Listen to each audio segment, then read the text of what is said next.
S'il vous plaît, asseyez-vous. Nous commençons notre journée. Chères consoeurs, chers confrères, mesdames et messieurs, en ouvrant ce colloque sur les sciences et techniques de la santé, je voudrais auparavant vous dire quelques mots sur notre compagnie. L'Académie Delphinale, qui a pris l'initiative de la rencontre d'aujourd'hui, est une institution intellectuelle dauphinoise des sciences, lettres et arts, créée en 1772, agréée par l'Institut de France et membre actif de la Conférence nationale des académies. Son rôle essentiel est la diffusion des connaissances dans la pratique d'une politique d'ouverture et de communication. C'est pourquoi, à côté de ses activités traditionnelles, l'Académie a pris un nouvel élan en octobre 2012 en invitant historiens et industriels à se prononcer sur l'activité créatrice de la région et sa transmission à travers son patrimoine industriel. Les actes de ce colloque sont à votre disposition à l'entrée. Cette année 2013, notre compagnie poursuit son élan en partenariat avec la Chambre de commerce et d'industrie de Grenoble et sous l'égide de la faculté de médecine, laquelle a célébré cette année le 50e anniversaire de sa création. Elle tient à rendre également un très sincère hommage aux nombreux médecins qui sont titulaires de notre académie, en invitant à débattre d'un aspect socio-économique de la plus haute importance pour Grenoble, celui d'être devenu pôle des sciences et des technologies de la santé. Phénomène qui n'est pas toujours mesuré à sa juste valeur, Grenoble est aujourd'hui, il faut en être conscient, une place universitaire et scientifique, industrielle et technologique dont le rayonnement ne cesse de s'accroître. Je souhaite donc qu'au cours de cette journée, vous perceviez cette montée en puissance à Grenoble de la recherche, de la formation médicale et des laboratoires liés à leur discipline. Je vous remercie.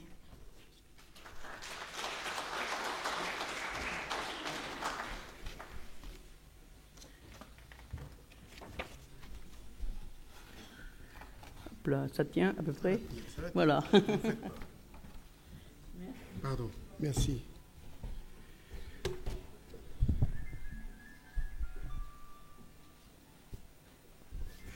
Merci Madame la Présidente. Bonjour à tous. Tout d'abord, je dois vous dire que c'est un grand plaisir pour la Chambre de commerce et d'industrie de Grenoble d'accueillir ici les membres de l'Académie Delphinale et leurs travaux pour le colloque qui a pour thème Grenoble, pôle des sciences et technologies de la santé.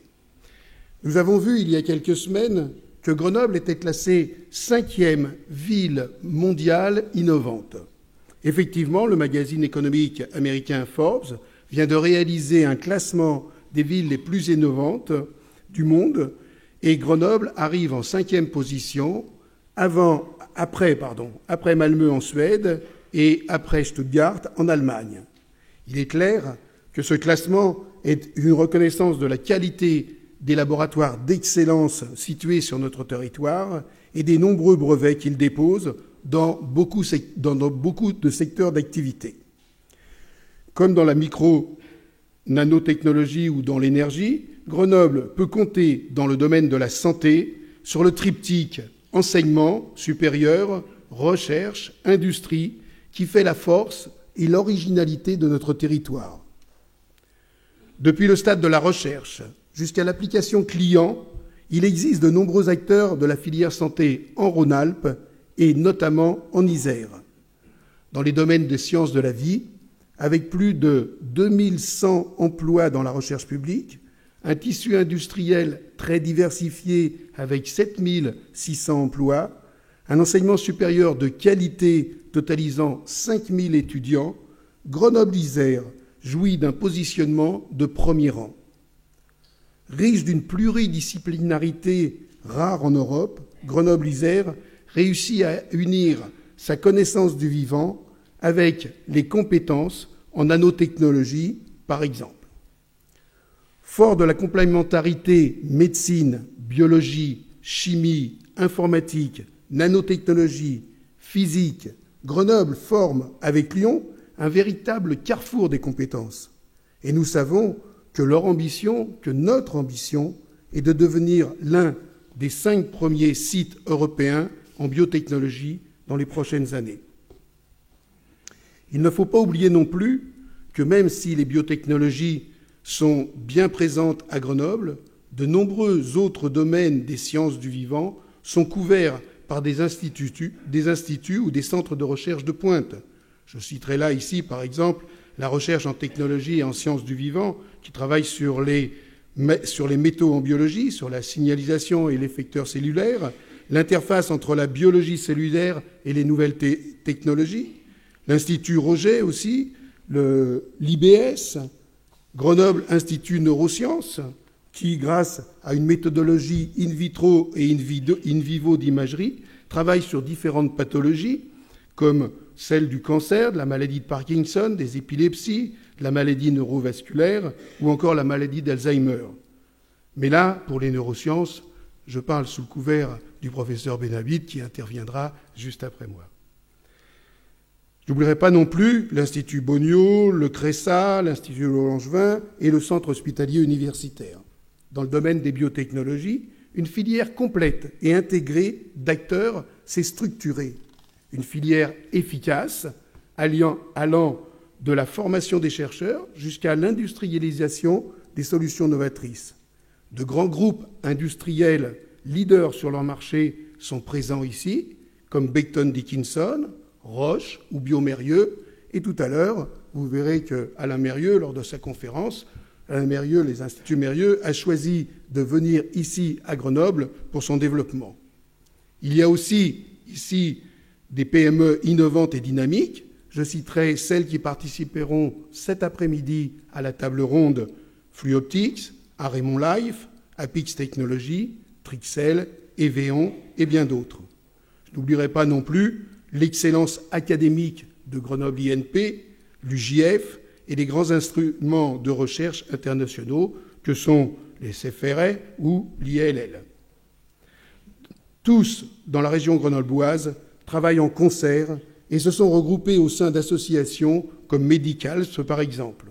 Dans ce cadre, la CCI de Grenoble est prête à amplifier, car c'est son rôle, accompagner, dynamiser et performer tout le travail qui est déjà fait.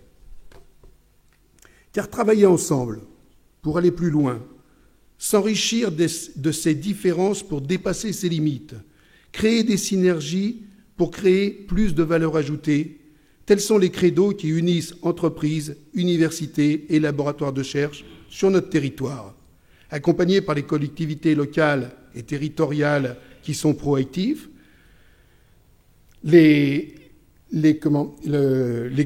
se sont fédérés sur de grands projets comme le pôle de compétitivité Lyon Biopôle, la plateforme NanoBio ou encore Clinatech.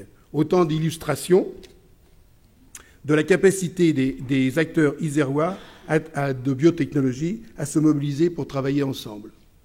Ces innovations, ce travail ensemble, il a aussi une répercussion importante au niveau social, parce que la singularité, la compétitivité du modèle grenoblois, cette dynamique d'innovation assure aujourd'hui encore à notre ville une croissance de plus de 3%, avec, bien sûr, un nombre d'emplois qui est supérieur à beaucoup d'autres, et c'est très important dans un contexte national et international difficile.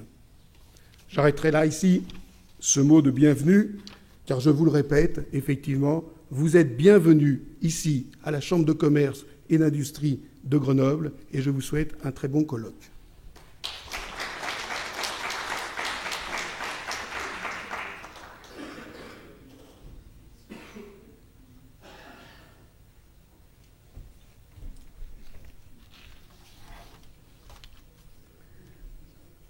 À la fois médecin et physicien, le professeur Benabid est membre de l'Institut de France. Il a été professeur de biophysique à l'université Joseph Fourier, chef du service de neurochirurgie du Centre hospitalier universitaire de Grenoble, directeur de l'unité neurosciences précliniques de l'Institut national de la santé et de la recherche médicale, l'INSERM, où il a acquis une réputation internationale. Il est actuellement professeur émérite à l'Université Joseph Fourier et conseiller scientifique à la direction de la recherche technologique au Commissariat à l'énergie atomique dans le domaine des technologies pour la santé. Monsieur Benabid, vous avez la parole.